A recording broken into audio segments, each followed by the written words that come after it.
जहां अयोध्या में रामलला की प्राण प्रतिष्ठा के 673 दिनों बाद पीएम मोदी और आरएसएस प्रमुख मोहन भागवत ने राम मंदिर के शिखर पर ध्वजारोहण किया। सुबह 11:50 पर अभिजीत मुहूर्त में बटन दबाते ही 2 किलो की केसरिया ध्वजा 161 फीट ऊंचे शिखर पर फहरने लगी। इसके साथ ही राम मंदिर संपूर्ण हो गया। इस दौरान पीएम मोदी भाव विभोर हो गए, धर्म ध्वजा को हाथ जोड़कर प्रणाम किया। इससे पहले राम मंदिर में पीएम मोदी ने मोहन भागवत के साथ राम दरबार में पहली बार पूजा अर्चना की, आरती की, रामलला के दर्शन किए। पीएम रामलला के लिए वस्त्र लेकर पहुंचे थे। उन्होंने सप्त ऋषियों के भी दर्शन किए, भगवान शेष अवतार लक्ष्मण की पूजा की और जलाशय भी देखा। इससे पहले पीएम मोदी ने साकेत कॉलेज से राम जन्मभूमि तक करीब 1.5 किलोमीटर लंबा रोड शो किया। इस दौरान स्कूली छात्रों ने काफिले पर फूल बरसाए और जगह जगह महिलाओं ने उनका स्वागत किया। राम मंदिर परिसर में देश भर के मठों के संत मौजूद रहे।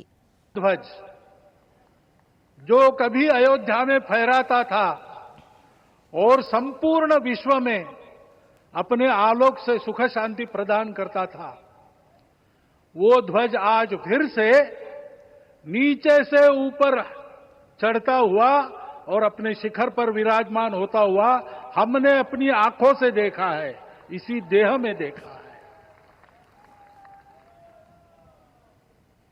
ध्वज प्रतीक होता है। इतना ऊंचा ध्वज चढ़ाना कितना समय लगा आप जानते हैं? मंदिर बनने में भी समय लगा। 500 साल छोड़े तो भी 30 साल तो लगे ही।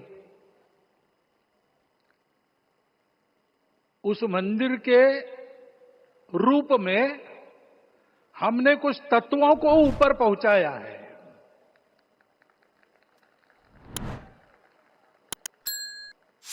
सारा विश्व जिससे ठीक चलेगा, अपने व्यक्तिगत जीवन, पारिवारिक जीवन से लेकर तो सृष्टि जीवन तक सबका जीवन जिससे ठीक चलेगा,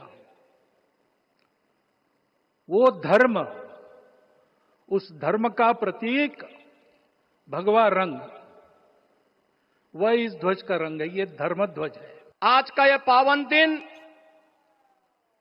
उन पूज्य संतों, योद्धाओं, श्री राम भक्तों की अखंड साधना, संघर्ष को समर्पित है, जिन्होंने इस पूरे आंदोलन और संघर्ष के लिए अपना जीवन समर्पित किया। विवाह पंचमी का यह दिव्य संयोग इस उत्सव को और भी पावन बना रहा है। ध्वजारोहण उस सत्य का उद्घोष है कि धर्म का प्रकाश अमर है और राम राज्य के मूल्य कालजयी हैं। आदरणीय प्रधानमंत्री जी, 2014 में जब आपने भारत का नेतृत्व संभाला था, उसी दिन कोटि कोटि भारतवासियों के मन में, उनके हृदय में यह संभावना, यह संकल्प और विश्वास का सूर्योदय हुआ। आज वही विश्वास, वही तपस्या, वही अनगिनत पीढ़ियों की प्रतीक्षा आपके कर कमलों के माध्यम से साकार रूप से पूरे भारतवासियों और सभी सनातन धर्मावलंबियों के समक्ष आज इस भव्य राम मंदिर के रूप में है। का ध्वज जो कभी अयोध्या में फहराता था और संपूर्ण विश्व में अपने आलोक से सुख शांति प्रदान करता था, वो ध्वज आज फिर से नीचे से ऊपर चढ़ता हुआ और अपने शिखर पर विराजमान होता हुआ हमने अपनी आंखों से देखा है, इसी देह में देखा है। ध्वज प्रतीक होता है। इतना ऊंचा ध्वज चढ़ाना कितना समय लगा आप जानते हैं? मंदिर बनने में भी समय लगा। 500 साल छोड़े तो भी 30 साल तो लगे ही। उस मंदिर के रूप में हमने कुछ तत्वों को ऊपर पहुंचाया है।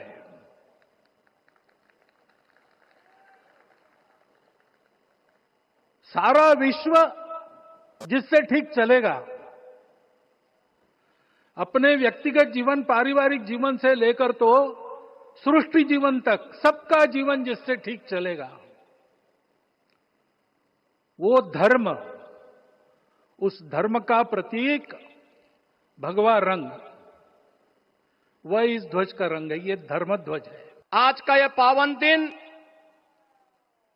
उन पूज्य संतों, योद्धाओं, श्री राम भक्तों की अखंड साधना, संघर्ष को समर्पित है, जिन्होंने इस पूरे आंदोलन और संघर्ष के लिए अपना जीवन समर्पित किया।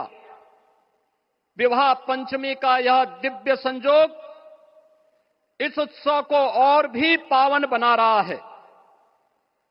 ध्वजारोहण उस सत्य का उद्घोष है कि धर्म का प्रकाश अमर है और राम राज्य के मूल्य कालजयी हैं।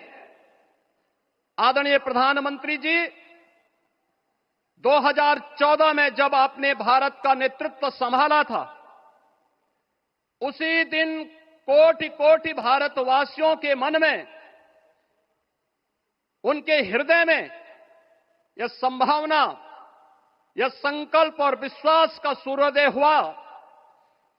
आज वही विश्वास, वही तपस्या, वही अनगिनत पीढ़ियों की प्रतीक्षा आपके कर कमलों के माध्यम से साकार रूप से पूरे भारतवासियों और सभी सनातन धर्मावलंबियों के समक्ष आज इस भव्य राम मंदिर के रूप में है।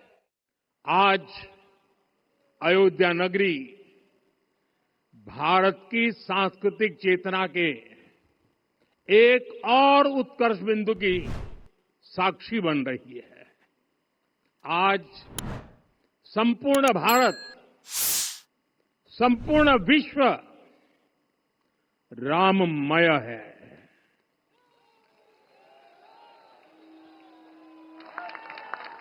हर राम भक्त के हृदय में अद्वितीय संतोष है, असीम कृतज्ञता है, अपार अलौकिक आनंद है। सदियों के घाव भर रहे हैं,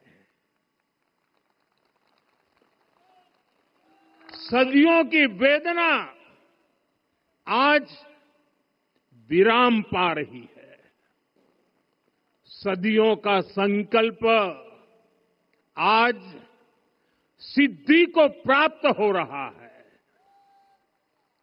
आज उस यज्ञ की पूर्णाहुति है जिसकी अग्नि 500 वर्ष तक प्रज्वलित रही, जो यज्ञ एक पल भी आस्था से डिगा नहीं, एक पल भी विश्वास से टूटा नहीं।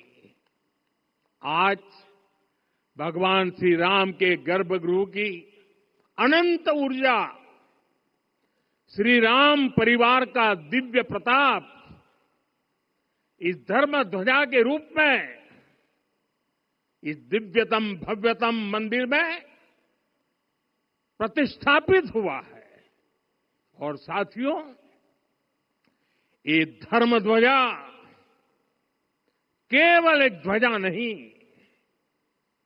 ये भारतीय सभ्यता के पुनर्जागरण का ध्वज है।